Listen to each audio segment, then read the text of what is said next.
So hello good evening to you all. कैसे हैं आप सारे लोग and how is your preparation going on. तो हम पढ़ रहे हैं हमारे यूजीसी नेट पेपर 1 जिसमें हम पहली यूनिट कवर कर रहे हैं, जिसमें हम टीचिंग एप्टीट्यूड को बहुत ही अच्छे से एक अंडरस्टैंडिंग डेवलप कर रहे हैं उसकी थॉरोली, क्योंकि as I have discussed earlier कि किस तरीके से आप इस यूनिट से 5 से 6 क्वेश्चन देखते हो, क्योंकि एनटी ने प्रिसाइसली सिलेबस को डिवाइड किया हुआ है।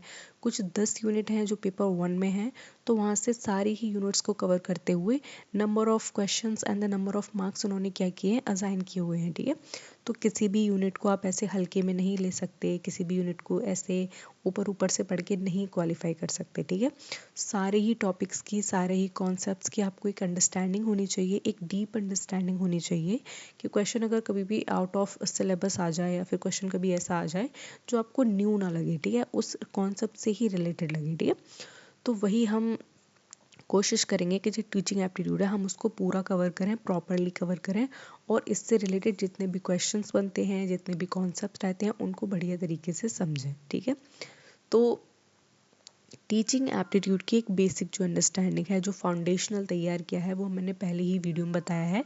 अगर आपने वो वीडियो नहीं देखी है देन मेक श्योर कि पहले आप वो वीडियो देखें, देन उसके बाद ही इस वीडियो को स्विच करें। ठीक है, क्योंकि मैंने पहले ही बताया कि आप अगर कंटिन्यूटी बनाए रहते हैं, आप पहले वीडियो 1 देखते हैं, 2 देखते हैं, 3 देखते हैं, तो इससे हौच पौच नहीं होगा, कुछ ऐसा नहीं होगा हम नया पढ़ रहे हैं। आपको लगेगा कि हम प्रीवियसली ही चीज़ों को रिवाइज कर रहे हैं, उससे आगे कुछ थोड़ी सी चीज़ें पढ़ रहे हैं। ठीक है, तो पहले वो वीडियो देख लेना, अच्छे से समझ लेना, पढ़ लेना, उसके शॉर्ट नोट्स बना लेना जो इंपॉर्टेंट है, और अगर उससे रिलेटेड कैसा भी कोई डाउट है देन मेक श्योर कि आप उसको कमेंट सेक्शन में मैंशन करें। I will personally redress your doubt. Okay, तो without wasting our much time हम आज की क्लास शुरू करने वाले हैं, जिसमें हम teaching concepts, objectives and the level of teaching पढ़ेंगे।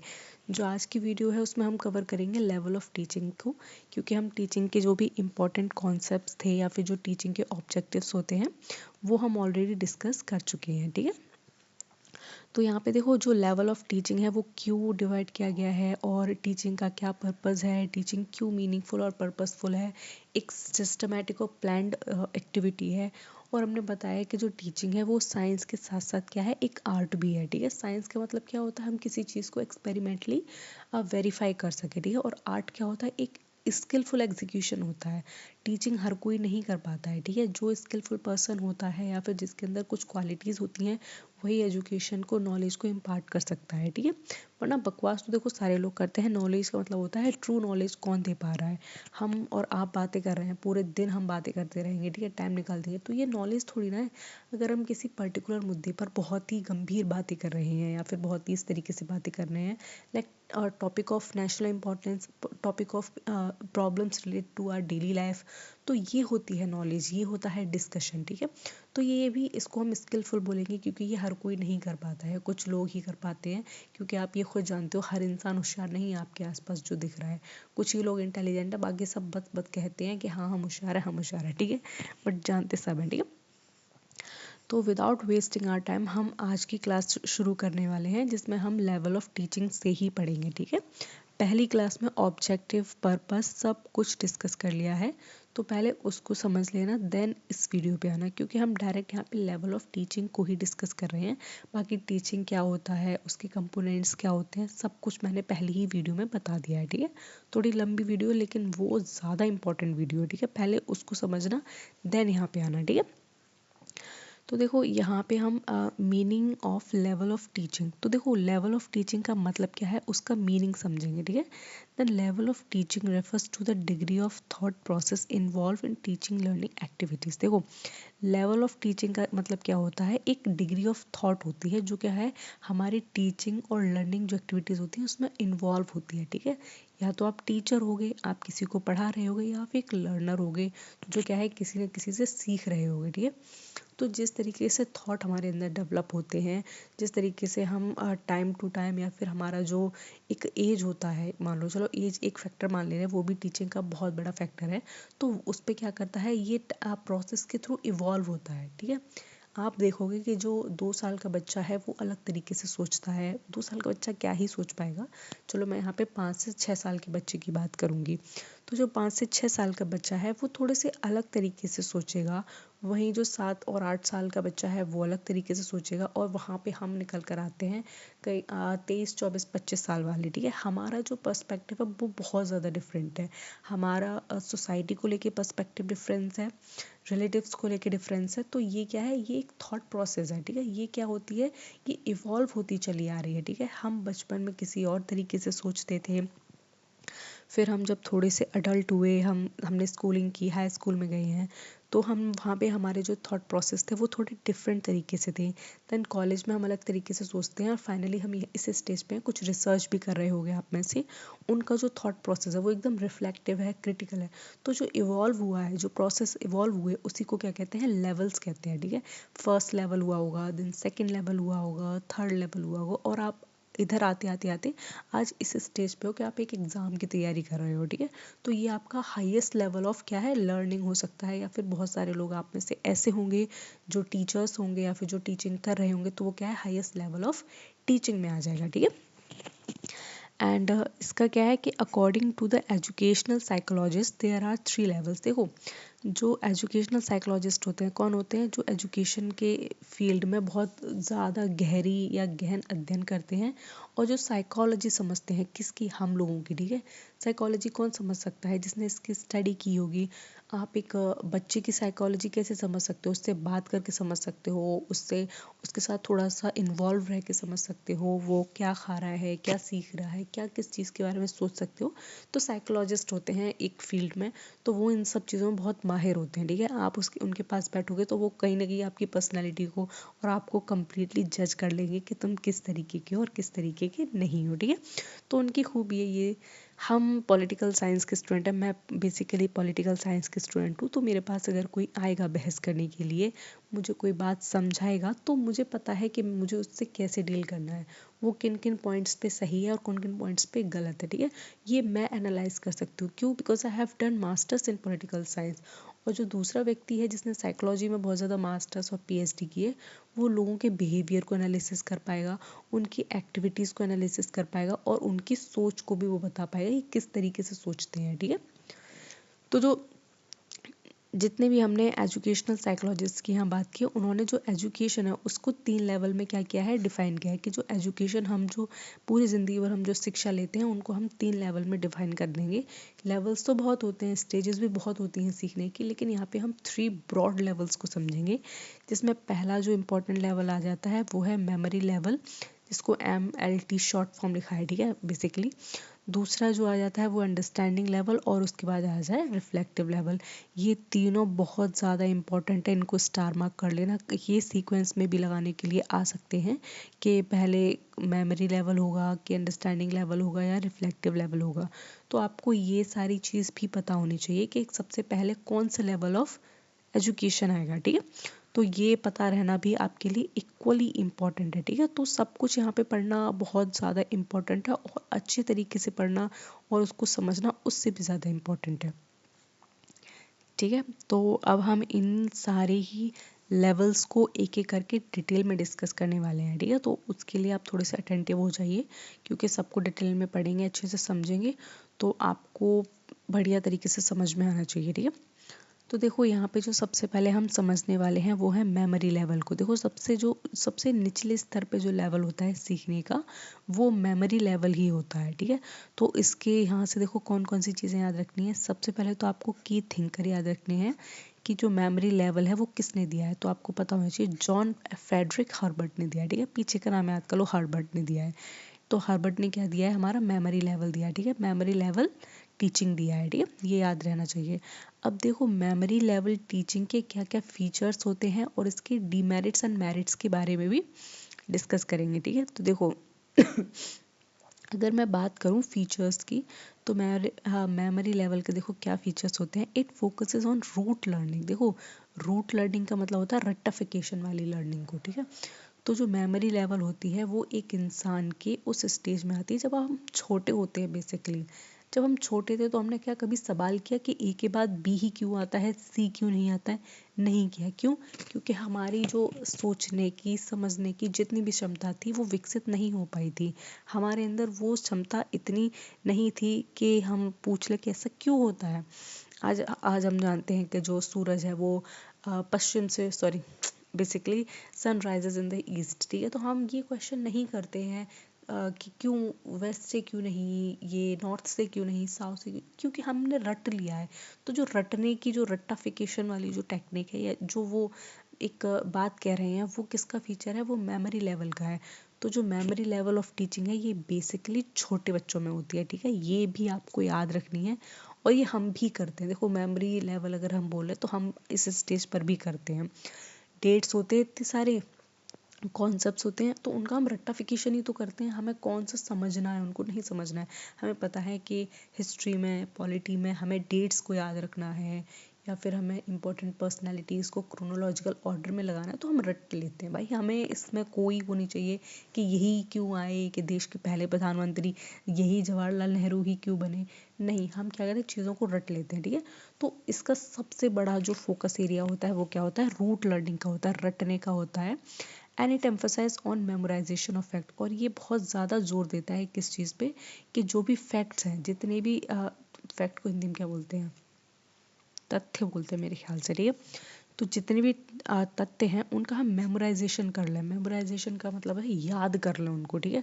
तो ये क्या है, बच्चे आपने देखे उनको हम बोल बोल के, रिपीट करा करा के, तेज तेज बोल बोल के क्या करते हैं, उन्हें याद करवाते हैं, ठीक है। तो ये क्या है, ये ही एक इम्पॉर्टेंट फैक्टर बन जाता है किसका? मेमोरी लेवल का, ठीक है। And it is teacher centred. देखो, जो ये प्रोसेस होती है मेमोरी लेवल की, वो टीचर सेंटर होती है। इसमें टीचर का एक्टिव रोल होता है और जो स्टूडेंट होता है उसका एकदम पैसिव रोल होता है, ठीक है। स्टूडेंट या फिर लर्नर कुछ नहीं करता है, पूरा का पूरा जोर किस पे होता है? टीचर पे होता है। उसको इंश्योर कराना होता है कि जो वो पढ़ा रहा है वो बच्चों को अच्छे से मेमोराइज हो जाए और बच्चे उसको अच्छे तरीके से सीख लें, ठीक है। कभी आप छोटे प्राइमरी स्कूल में जाना, वहाँ पे जो टीचर्स होती हैं, ठीक है, या फिर जो टीचर्स वहाँ पढ़ाते हैं, उनके ऊपर बहुत ज़्यादा प्रेशर रहता है। मतलब वो क्लासरूम में क्या करते हैं, बेसिकली बोल बोल के, टहल टहल के, चिल्ला चिल्ला के बच्चों को याद कराते हैं, ए बी सी। तो ये प्रोसेस किसके अंडर आ जाती है? मेमोरी लेवल के अंडर आ जाती है, ठीक है। इसमें टीचर ही खड़ा रहता है, टीचर ही बोलता है और टीचर के ऊपर ही फोकस रहता है कि वो बच्चों को क्या सिखा रहा है, क्या लर्न करवा रहा है और क्या एजुकेशन दे रहा है उन बच्चों को, ठीक है। तो इसके प्लीज़ ये सारे के सारे जितने भी इसके पॉइंट्स हैं बहुत ज़्यादा इंपॉर्टेंट है, सबको याद रखना और सबको बढ़िया तरीके से समझ लेना। इसमें देखो क्वेश्चन आ सकता है कि टीचर का जो रोल होता है वो कैसा होता है मेमोरी लेवल में। टीचर पैसिव होता है कि टीचर एक्टिव होता है? तो आपको पता होना चाहिए मेमोरी लेवल में हमेशा टीचर एक्टिव होता है और स्टूडेंट या लर्नर पैसिव होता है, ठीक है। वो सिर्फ मेमोराइजेशन पे ध्यान देता है, वो सिर्फ रूट लर्निंग पे ध्यान देता है, वो सिर्फ रटने पे ध्यान देता है। उसको मतलब नहीं है उसने सही रटा है गलत रटा है, बस उसको रटना है, ठीक है। जैसे छोटे बच्चों को बहुत सारी पोएम्स वगैरह आती हैं, जॉनी जॉनी यस पापा और डंकिन डंपी, बहुत सारी आती हैं, ठीक है। तो ये सब क्या है, ये मेमोराइजेशन ही है, टीचर्स ने उनको रट्टा सिखाया है, ठीक है। And less student participation. देखो वही पॉइंट आ गया इसमें नीचे के, जो स्टूडेंट होते हैं उनका पार्टिसिपेशन इसमें बहुत ही ज़्यादा लेस होता है, बहुत ही ज़्यादा क्या होता है, कम होता है, ठीक है। और ये जो टीचिंग की जो टेक्निक है वो बहुत ज़्यादा सूटेबल होती है प्राइमरी और लोअर क्लासेस के लिए। जितने भी छोटी छोटी क्लासेस के बच्चे हैं, छोटे छोटे बच्चे हैं जो ट्यूशन्स लेते हैं, होम ट्यूशन्स लेते हैं, या फिर जो छोटे छोटे बच्चे हैं स्कूल में पढ़ने आते हैं, जो आंगनवाड़ी केंद्र वगैरह होते हैं, तो उनमें ऐसी एजुकेशन इम्पार्ट की जाती है, ठीक है। उन बच्चों को सिर्फ और सिर्फ चीज़ों को याद कराया जाता है, पोएम्स याद कराई जाती हैं, फैक्ट को लर्न करने की बात की जाती है। अब देखो, यहाँ से जो आपको याद रखना है, सबसे पहले तो आपको यहाँ पे जो की थिंकर हैं मेमोरी लेवल के वो याद करने हैं, हर्बर्ट है, ठीक है। इसके जितने भी फीचर्स हैं वो आपको अच्छे से याद करने हैं, ठीक है। तो इसके नोट्स बना लेना प्रॉपर। अब देखो, इसकी अगर मैं मेरिट की बात करूँ तो क्या मेरिट है? It is useful for the foundational knowledge. देखो ये क्या है, हमारी फाउंडेशन नॉलेज को क्रिएट करता है, बहुत अच्छी बात है। जब तक हमारी फाउंडेशन नॉलेज क्रिएट नहीं होगी तो हम आगे हायर एजुकेशन में कैसे परफॉर्म कर पाएंगे? अगर हमने कभी भी अपनी लाइफ में ABCD नहीं सीखी होती, छोटे या बड़े या नहीं सीखे होते, तो आज हम इस वीडियो को समझ पाते, या फिर जो लेटर्स आपके सामने दिखाई दे रहे हैं, M दिखाई दे रहा है, L दिखाई दे रहा है, T दिखाई दे रहा है, आप कभी बोल पाते ये लेटर्स क्या कहलाते हैं, M कहलाते हैं। M को आप M ही पढ़ते, T पढ़ देते, L पढ़ देते, या फिर कोई साउंड निकाल देते किसी वर्ड का।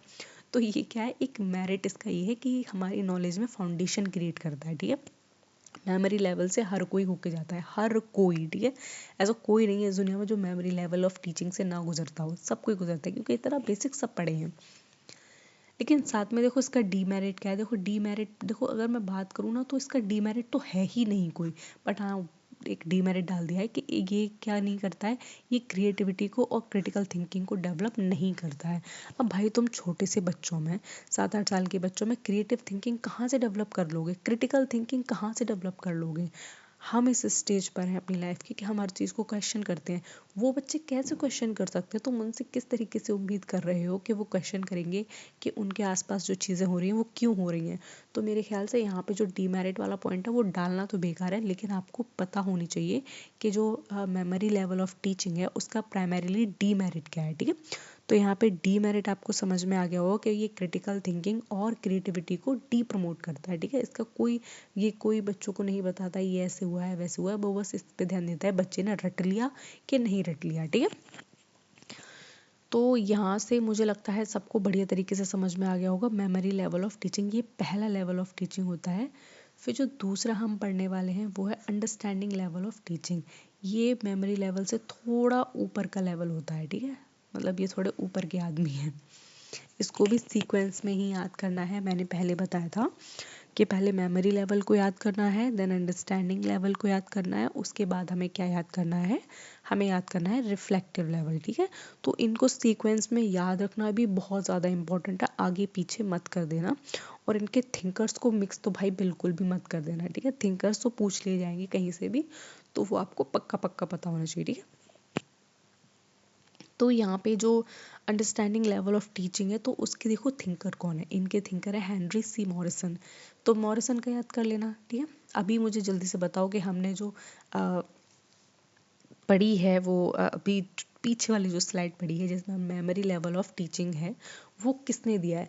बिना पीछे स्लाइड किए हुए अभी के अभी अगर आप ये वीडियो देख रहे हो तो उसको फटाक से कमेंट में बताओ कि उसके जो थिंकर हैं या फिर उसके जो प्रोपाउंडर हैं वो कौन है। ठीक है, उनका नाम लिख के बताओ। और ये आपको टू बी ऑनेस्टली करना है। ठीक है, मतलब ऐसा नहीं पीछे करके देख लो कि वो किसने दिया है, बट आपको भी बताना है कि मेमोरी लेवल ऑफ टीचिंग किसने दिया है। ठीक है, चलो बताओ फिर। हाँ, तो यहाँ पे हम जो अंडरस्टैंडिंग लेवल को पढ़ रहे हैं, तो उसमें हम डिस्कस करेंगे इसके की फीचर्स क्या है। ठीक है, थिंकर डिस्कस कर लिया, हेनरी सी मॉरिसन इसके थिंकर हैं।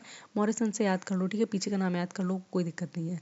तो मॉरिसन ने इसके की फीचर्स देखो क्या क्या दिए हैं। It focuses on understanding relationship. देखो वो बच्चे जो रूट लर्निंग कर रहे थे वो ज़्यादा ही छोटे थे। ठीक है, छोटे छोटे बच्चे थे, लेकिन जब आप अंडरस्टैंडिंग लेवल ऑफ टीचिंग में आ जाते हो तो थोड़े से मेच्योर हो जाते हो, मतलब थोड़े से बड़े हो जाते हो।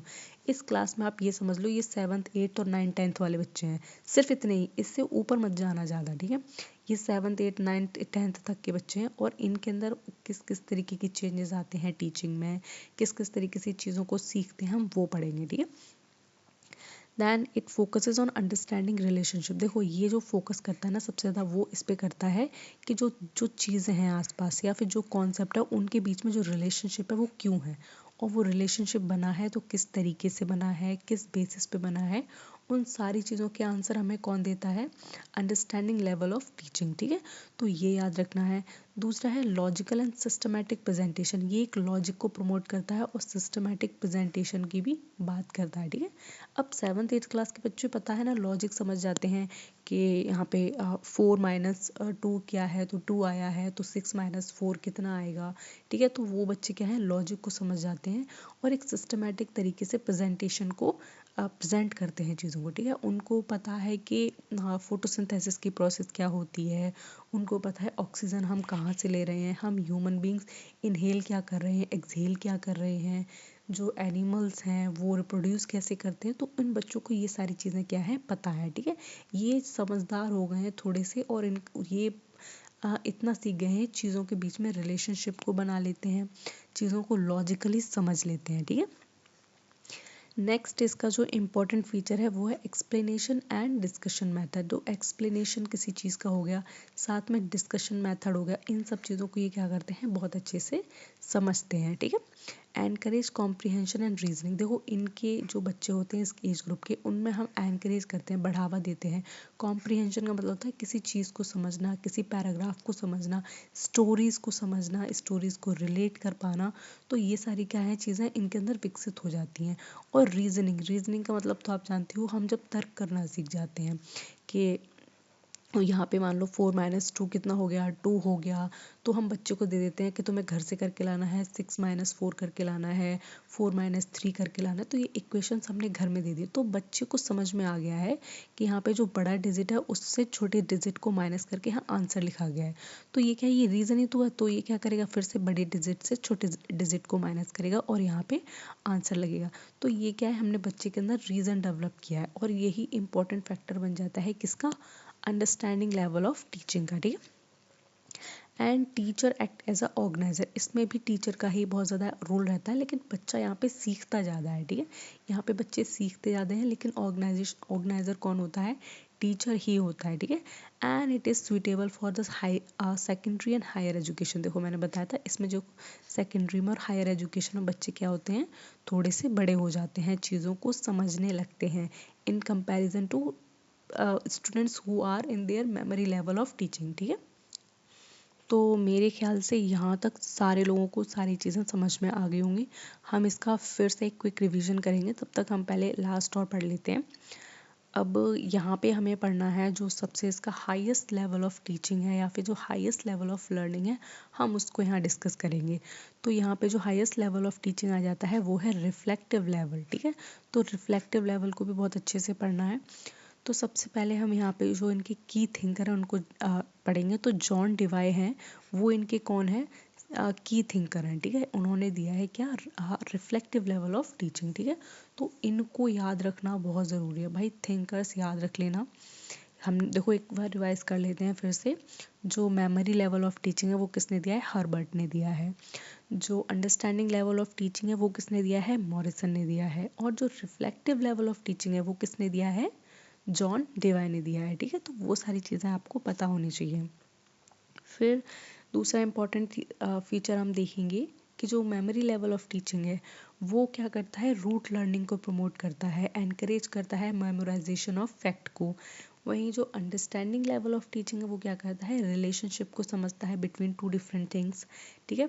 साथ में ये क्या करता है कि रीजनिंग को बढ़ावा देता है, कॉम्प्रिहेंसिव स्किल्स को डेवलप करता है ह्यूमन बीइंग में, और अंडरस्टैंडिंग्स को बहुत ज़्यादा क्या करता है, एनकरेज करता है, ठीक है। फिर हम आ जाते हैं reflective level of teaching. It is the highest level of teaching, और इसकी क्या इंपॉर्टेंट फीचर्स हैं हम वो यहाँ डिस्कस करेंगे, ठीक है। तो यहाँ पे देखो क्या फीचर्स इसके सबसे ज़्यादा इंपॉर्टेंट रहते हैं। It is the highest level of teaching, अभी मैंने बताया ये सबसे बड़ा हाईएस्ट लेवल होता है टीचिंग का।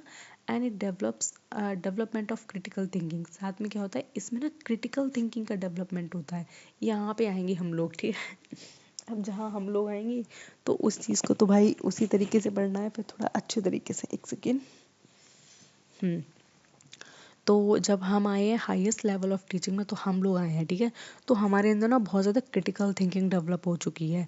हम मल्टीपल डायरेक्शन में सोच सकते हैं। अगर हमें पता है यहाँ पे हम कहीं जा रहे हैं बाइक से, तो हमें पता है यार यहाँ जाम लगा हुआ है, तो हम शॉर्टकट अपना लेंगे, हम गूगल मैप खोल लेंगे कि दूसरी कोई रास्ता दिखाओ, रूट्स दिखाओ। तो ये क्या है, क्रिटिकल थिंकिंग है। अब वही कोई भोंदू सा आदमी है, वो तो वहीं खड़ा होकर हॉर्न बजाता रहेगा, यार ये कब हटे कब हटे। तो ये थोड़ा सा हम लोग जो चारों चपाटी चीज़ें हैं ना, जो दिमाग चलता है, वही है रिफ्लेक्टिव लेवल, और कुछ नहीं है, ठीक है। इसमें हमारी जो अप्रोच होती है वो एक प्रॉब्लम सॉल्विंग अप्रोच होती है। हम चीज़ों को लेकर डायरेक्टली रोना धोना शुरू नहीं कर देते हैं, हम उनका एक सोल्यूशन देखने की कोशिश करते हैं, ठीक है। हम लोग यार क्या, हाँ रोते हैं, मतलब हाँ रोते होंगे अकेले में, लेकिन वैसे नहीं रोते ना। तो क्या है कि इसमें हम प्रॉब्लम्स को सॉल्व करते हैं, बहुत बड़ी बड़ी अरिथमेटिक प्रॉब्लम्स को सॉल्व कर लेते हैं। हम रिसर्च पेपर को यहाँ लिख लेते हैं। हम यहाँ पे लॉ को, जस्टिस को, जैसे कॉन्स्टिट्यूशनल वैल्यूज़ को, इन सब चीज़ों को मानने और समझने लगते हैं, ठीक है। तो वो आपके लिए समझना बहुत ज़्यादा इम्पॉर्टेंट बन जाता है, ठीक है। And it is the student centre. और देखो ये जो अप्रोच होती है ना टीचिंग की, वो स्टूडेंट सेंटर होती है। इसमें जो टीचर होता है वो बच्चों को सिर्फ गाइड करता है, एज ए गाइड। हम इतने बड़े हो गए हैं तो हमें टीचर नहीं बताता है अब कि तुम्हें ये करना है बेटा, वो करना है। टीचर मुंह से ओरली बता देगा, ऐसे कर लेना, वैसे कर लेना, फिर उसके बाद वैसे कर लेना। तो वो नहीं बताएगा ऐसे ऐसे कर लेना। वो हमें खुद ही डिसाइड करना है कि हमें कैसे कैसे कर लेना है, ठीक है। तो जो पूरा इन्वॉल्वमेंट होता है, जो पूरी लर्निंग होती है इस जो रिफ्लेक्टिव लेवल में, वो स्टूडेंट के इर्द गिर्द घूमती है और स्टूडेंट पर ही डिफाइन करती है कि वो इसको किस तरीके के सीखेगा और करेगा, ठीक है। तो स्टूडेंट सेंटर्ड हो गई। अब कल को हम रिसर्च करेंगे, हम पेपर पब्लिश करेंगे, थीसिस लिखेंगे, तो आपको क्या लगता है आपके टीचर आपकी मदद करेंगे? नहीं, हमें खुद जाके ये सब काम करने होंगे। वो सिर्फ हमें गाइड कर देंगे कि रिसर्च बेटा ऐसे लिखा जाता है, थीसिस को ऐसे बनाते हैं, पब्लिशर्स से ऐसे बात करते हैं, बस। वो खुद जाके हमारे लिए चीज़ें नहीं करेंगे। तो ये बहुत ज़्यादा स्टूडेंट सेंटर्ड है, हमें ही यहाँ पे सब कुछ करना है, ठीक है। And it encourages the independent judgement. और ये क्या करता है, एनकरेज करता है किस लिए? इंडिपेंडेंट जजमेंट के लिए। सब कुछ हम ही कर रहे हैं तो इंडिपेंडेंटली ये लर्निंग किस पर आ जाती है? ऑटोमेटिकली हमारे ऊपर आ जाती है, ठीक है। और देखो यूजीसी नेट की अगर हम पार्टिकुलरली बात करूँ, जब आप नेट क्वालिफाई करके सबसे हाईएस्ट लेवल ऑफ टीचिंग में पहुँचते हो, क्रॉस करते हो, तो ये जो रिफ्लेक्टिव लेवल है वो कैसे काम आता है? तो सबसे पहले जो रिसर्च का ओरिएंटेशन है उसको ये एनकरेज करता है, ठीक है। रिसर्च हर कोई नहीं कर सकता, ठीक है। आप अपने पापा मम्मी से बोल दो, पापा मम्मी रिसर्च कर दो, कर पाएंगे? नहीं कर पाएंगे। आप अपने कॉलेज के बच्चों से बोल दो कि रिसर्च करो, वो कर पाएंगे? नहीं कर पाएंगे। रिसर्च कौन कर पाएगा? जिसके अंदर बहुत ज़्यादा कैपेबिलिटीज़ होगी। या फिर रिसर्च वो कर पाएंगे जिसमें बहुत ज़्यादा स्किलफुल एबिलिटी है, जिन्होंने पहले रिसर्च की है, या फिर जिन्हें पूरा प्रोसेस पता है रिसर्च करने का, ठीक है।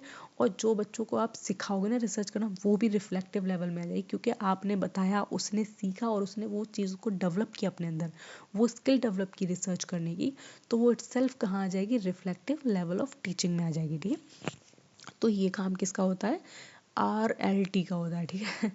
And it promotes the analytical skills. तो ये क्या करता है, साथ ही के साथ जो एनालिटिकल स्किल्स होती हैं उनको भी क्या करता है? प्रमोट करता है। एनालिटिकल स्किल का मतलब क्या होता है? तुम किसी चीज़ को एनालाइज कर पाते हो। मैंने नहीं, मतलब मैं आपकी बात कर रही हूँ। 2 पेजेस की एक कहानी है, ठीक है। एक लड़का है, एक लड़की, उनकी कहानी है। मैं उनको बोल दूँ कि तुम इसको समराइज़ कर दो एक पैराग्राफ में, तो तुम बहुत प्रोबेबली चांसेस हैं कि तुम आराम से उसको समराइज कर लोगे, ठीक है। तुम एनालाइज करने की उसमें टेक्निक्स को समझ चुके हो और उसको जान चुके हो, ठीक है। And it is essential in higher education. और जो ये जो फीचर है वो बहुत ज़्यादा ज़रूरी है किसमें? हायर एजुकेशन में। तो हायर एजुकेशन में कौन होता है? हम हैं हायर एजुकेशन में, कॉलेजेस वाले हैं हायर एजुकेशन में। तो ये जो सारे ही फीचर्स हैं वो हमें याद रखने हैं, किसके हैं? रिफ्लेक्टिव लेवल ऑफ टीचिंग के। समझ में आ गया होगा मेरे ख्याल से, ठीक है। कोई भी डाउट नहीं रहना चाहिए, कैसा भी डाउट नहीं रहना चाहिए, ठीक है। तो जो लेवल ऑफ टीचिंग है उसको हमने बहुत बढ़िया तरीके से समझा है। एक भी मैंने ऐसा कुछ पॉइंट या लाइन नहीं छोड़ी जिसको मैंने नहीं समझा पाया है, ठीक है। अगर आपने नहीं समझ पाया तो भाई इसमें आप ही की गलती है पूरी की पूरी, मेरी बिल्कुल नहीं है। क्योंकि इतनी सरल भाषा में मैंने समझा है, इतना सरल सब कुछ लिखा है। तो भाई उसके बाद ना कंप्लेन करना तो फिर आप ही के ऊपर है कि भाई कंप्लेन कर रहे हो तो आप ही की गलती, ठीक है। बट अगर आपको फिर भी समझ नहीं आता है तो वो वीडियो को एक बार फिर से देख लेना और फिर से समझ लेना, फिर दूसरी बार आ जाएगा, ठीक है। यहाँ पे हम लास्ट में आके समराइज़ कर रहे हैं जितना भी हमने पढ़ा है, ठीक है। एक कंपैरिजन देख रहे हैं तो वो आप बढ़िया तरीके से समझ लेना, ठीक है। तो यहाँ पे हम सबसे पहले बेसिस को देखें, क्या बेसिस रहा है हमारा। देन हम मेमोरी लेवल को, देन अंडरस्टैंडिंग लेवल को, और लास्ट में रिफ्लेक्टिव लेवल के सारे फीचर्स को समझेंगे, ठीक है। तो यहाँ पे थोड़ा सा अटेंटिव हो जाओ, क्योंकि हमने जो अभी तक पढ़ा है पिछले 20-30 मिनट में, उसको फाइनली हम यहाँ समराइज़ कर रहे हैं और पढ़ रहे हैं, ठीक है। तो यहाँ पे जो देखो, सबसे पहला पॉइंट यह है कि थॉट प्रोसेस कैसा होता है, किसमें? मेमोरी लेवल में। तो देखो, जब थॉट प्रोसेस की अगर मैं बात करूँ तो बहुत ज़्यादा लो होता है, ठीक है। हम बच्चों को नहीं कह सकते कि बच्चे तुम ऐसा सीखो, मतलब हमने तुम्हें थोड़ा सिखाया, तुम अपना दिमाग चला के सोचो ऐसा क्यों होता है। मतलब तुम सेकंड थर्ड क्लास के बच्चे से कह रहे हो कि दिमाग चलाओ, सीरियसली? मतलब इतनी तो भाई दया रखो कि उन बच्चों से क्या कह रहे हो, क्या करवा रहे हो, ठीक है। तो उनमें क्या होता है, जो IQ होता है वो बहुत ज़्यादा लो होता है, क्योंकि बच्चे एक्सपोज नहीं हुए होते हैं सोसाइटी से, एनवायरनमेंट से, और बहुत सारी नॉलेज से। तो उनका जो लेवल ऑफ थॉट होता है वो बहुत ज़्यादा लो होता है। वहीं अगर मैं अंडरस्टैंडिंग लेवल की बात करूँ तो थोड़ा सा मॉडरेट हो जाता है, क्योंकि यहाँ पे हम 11th-12th तक के बच्चों को टैकल कर रहे हैं, तो उनका अंडरस्टैंडिंग लेवल थोड़ा सा मॉडरेट है। और जो रिफ्लेक्टिव लेवल में आते हैं जितने भी स्टूडेंट्स हैं या लर्नर्स हैं या फिर टीचर्स हैं, उनका जो थॉट प्रोसेस होता है, उनकी जो थिंकिंग होती है वो काफ़ी क्रिटिकल होती है। तो सबसे ज़्यादा हाईएस्ट लेवल कौन सा हो जाता है? रिफ्लेक्टिव लेवल हो जाता है, ठीक है। साथ में अगर हम यहाँ पे नेचर की बात करें तो इसमें रूट लर्निंग होती है। रूट का मतलब समझ गए हो ना? मतलब रूट मैंने क्या बताया था, मैंने रूट का मतलब मैं खुद भूल गई, बताओ। रटना। रूट का मतलब होता है रटना, यहाँ लिख दे रही। तो यहाँ पे रटने की प्रोसेस को क्या बोलते हैं? रूट प्रोसेस कहते हैं, रूट लर्निंग कहते हैं।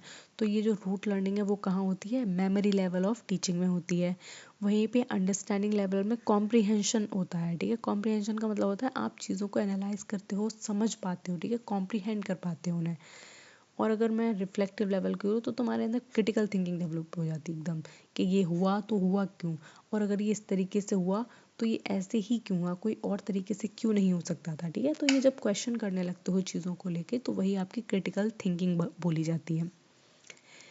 टीचर्स के अगर रोल की हम बात करें, टीचर का क्या रोल रहता है, तो जो मेमोरी लेवल ऑफ टीचिंग है उसमें डोमिनेंट रोल रहता है। डोमिनेंट समझ रहे हो ना? टीचर के ही इर्द गिर्द पूरी की पूरी जो शिक्षण है वो घूमेगा, टीचर पे ही डिपेंड करेगा कि टीचर ने बच्चों को कितनी पोएम सिखा दी, टीचर ने बच्चों को कितने टेबल्स याद करा दिए, टीचर ने बच्चों को कितने अल्फ़ाबेट्स, कितने वॉबल्स, कॉन्सोनेंट याद करा दिए। तो डोमिनेंट रोल किसका होता है इसमें? टीचर का होता है।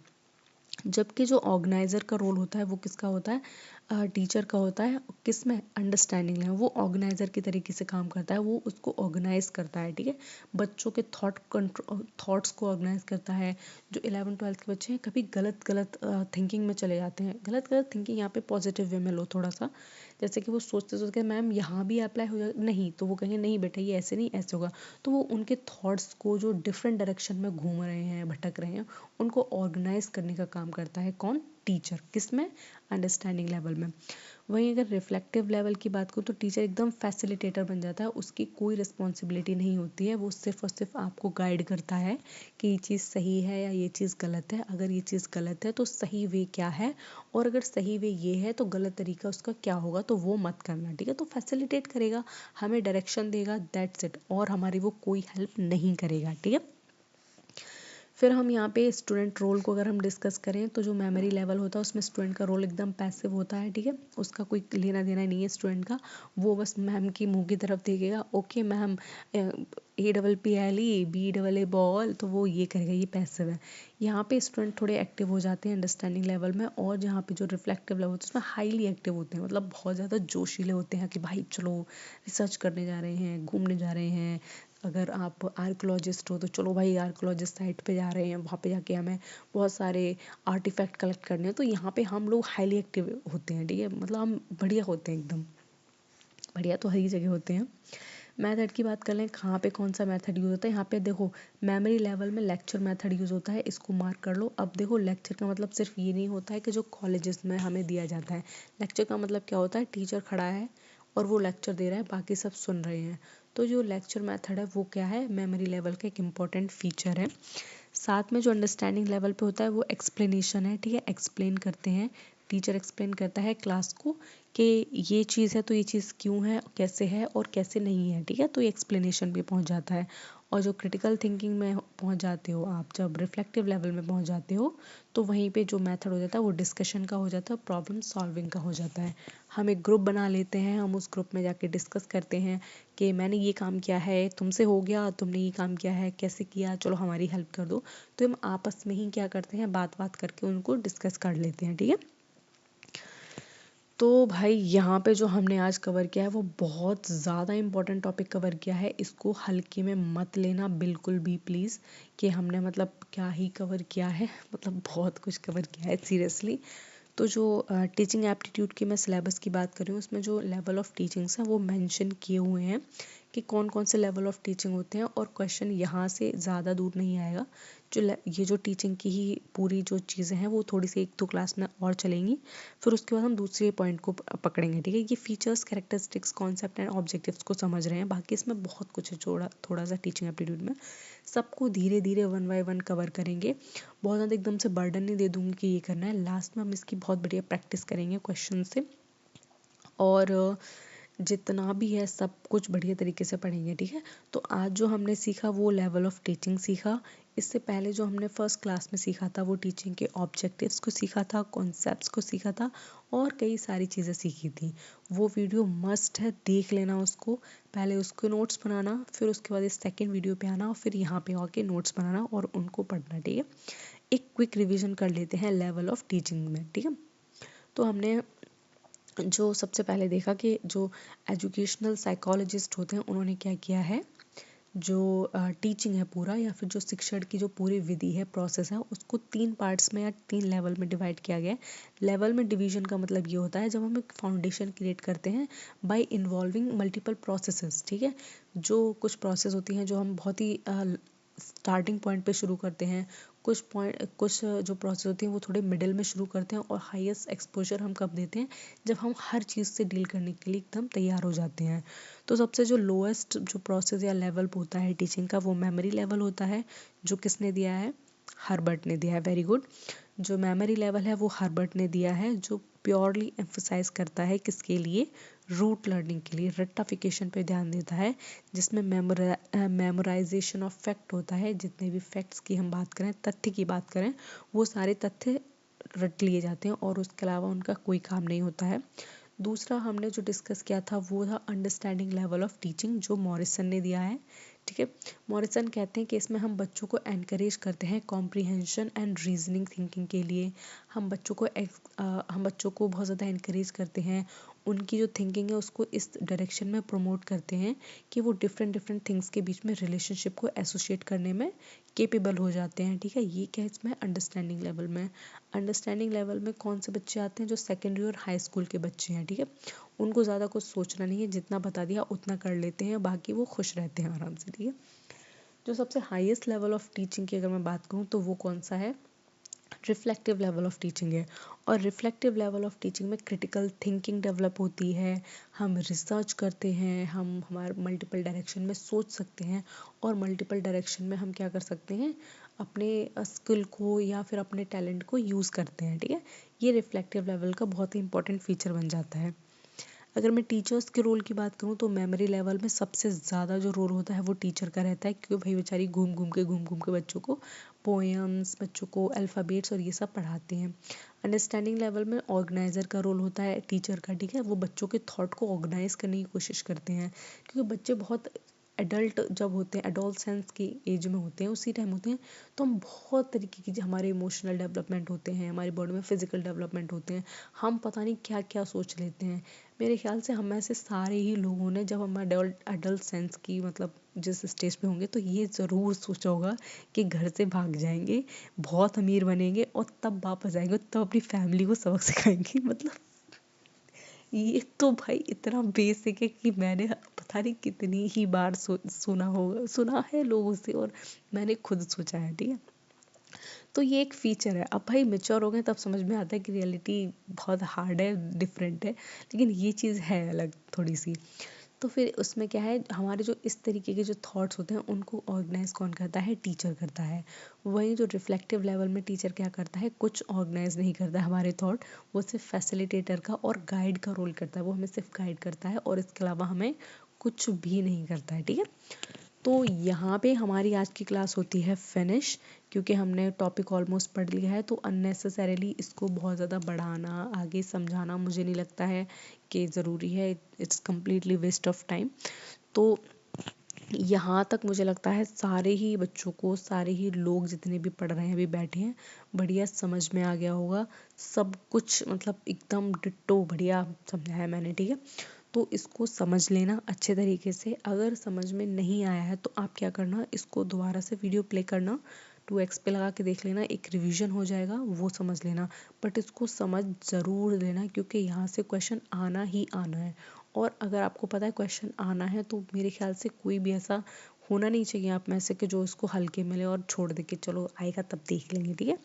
तो बढ़िया तरीके से प्रिपरेशन कर लेना, शॉर्ट नोट्स बना लेना, जितने भी पॉइंट्स मैंने बताए हैं वो सारे पॉइंट्स नोट कर लेना। मैं सही बताऊँ ना तो मैंने इतना प्रिसाइसली चीज़ों को कवर किया है कि आप इसमें से शॉर्ट में और शॉर्ट क्या बनाओगे, मतलब मैंने इतना अननेसेसरी बोला ही नहीं है, मैंने इतना अननेसेसरी कंटेंट दिया ही नहीं है जिससे आपको शॉर्ट में इस शॉर्ट में से भी शॉर्ट बनाना पड़े, ठीक है। तो जितना है भाई आप जैसे भी इसको ऑर्गेनाइज कर पाओ अपने नोट्स में कर लेना, जैसे भी पढ़ पाओ वैसे पढ़ लेना, it's all up to you, क्योंकि इवेंचुअली आप ही को क्रैक करना है। तो स्ट्रेटजी भी कुछ ना कुछ काम आपका होना चाहिए। कंटेंट मैं प्रोवाइड कर रही हूँ, पढ़ा मैं रही हूँ, बट समझना है याद करना है वो आपके ऊपर है, ठीक है। तो अच्छे से पढ़ लो, समझ लो, नोट्स बना लो, चैनल को सब्सक्राइब जरूर कर लेना, ठीक है, ताकि आपको नोटिफिकेशन मिल जाए जब भी मैं वीडियो डालूँ। और कंटिन्यू पढ़ते रहो, जून में बहुत ज़्यादा टाइम नहीं है क्योंकि एग्ज़ाम क्लियर करना है, तो अच्छे तरीके से पढ़ना पड़ेगा, ठीक है। तब तक अपना ख्याल रखो और पढ़ते रहो, ठीक है, और चैनल को सब्सक्राइब ज़रूर कर लेना। Bye bye.